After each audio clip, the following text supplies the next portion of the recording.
ধারাবাহিকের শুরুতেই আমরা দেখতে পাই কর্ণ চ্যাটার্জি তার এক গুন্ডার সাথে ফোনে কথা বলছিল এবং সেই গুন্ডাটা কর্ণ চ্যাটার্জিকে অভিনেত্রীর বিষয়ে জানাচ্ছিল। কর্ণ চ্যাটার্জি গুন্ডাটাকে বলে ওই অভিনেত্রীকে তুলে নিয়ে আসার জন্য, যাতে ওই অভিনেত্রীর মুখ থেকে খুব সহজেই পরশুরামের ব্যাপারে কর্ণ চ্যাটার্জি জানতে পারে।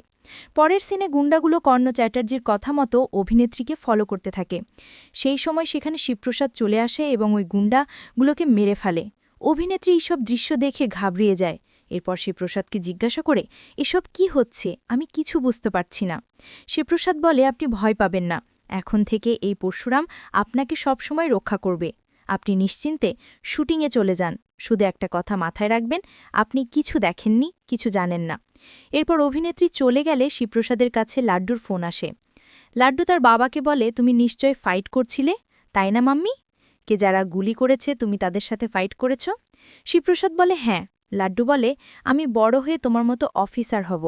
শিবের প্রসাদ বলে, হ্যাঁ, তুমি আমার মতোই অফিসার হবে, নিজের মেরুদণ্ড সোজা রাখবে। এরপর লাড্ডু তার বাবাকে বলে, দ্রুত বাড়িতে আসতে, তারা খাবার সার্ভ করে দিয়েছে আর তাদের খিদে পেয়েছে। পরের সিনে আমরা লাড্ডু ও পিকুকে দেখতে পাই, তারা খাবার পরিবেশন করছিল। এরপর সেখানে শিবপ্রসাদ চলে আসে এবং এইসব কাণ্ড দেখে মুগ্ধ হয়ে যায়। পরবর্তীতে শিবপ্রসাদ বাচ্চাদের বলে, তোমরা খেতে বসো, আমি তোমাদের মাম্মিকে খাইয়ে দিয়ে আসি। কিন্তু বাচ্চারা বলে তারা নিজেরাই তাদের মাকে খাইয়ে দিবে।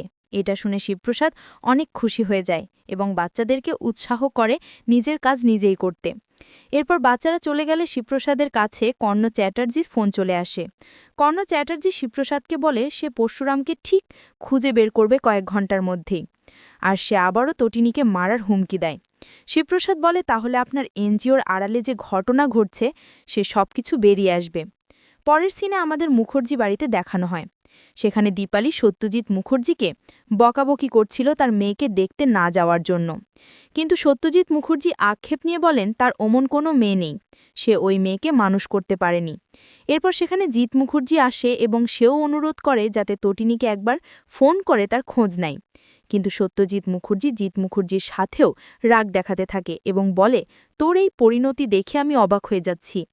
তুই তো নিজেও জানিস আমরা পাকে পড়ে গেছি, যে কোনো সময় যে কোনো কিছু হতে পারে। জিৎ মুখার্জি বলে, তুমি বিশ্বাস রাখো, কিছু হবে না। সত্যজিৎ মুখার্জি আবারও রাগ দেখাতে থাকে। তখন নন্দিনী বলে, কেঁচো খুঁড়তে না কেউটে বেরিয়ে আসে, তোমরা যে অপকর্মর সাথে জড়িয়ে আছো সেটার শাস্তি তোমাদের আইন দিবে, আর দেবে পরশুরাম। পরের সিনে আমাদের অভিনেত্রীর মেকআপ রুমে দেখানো হয়।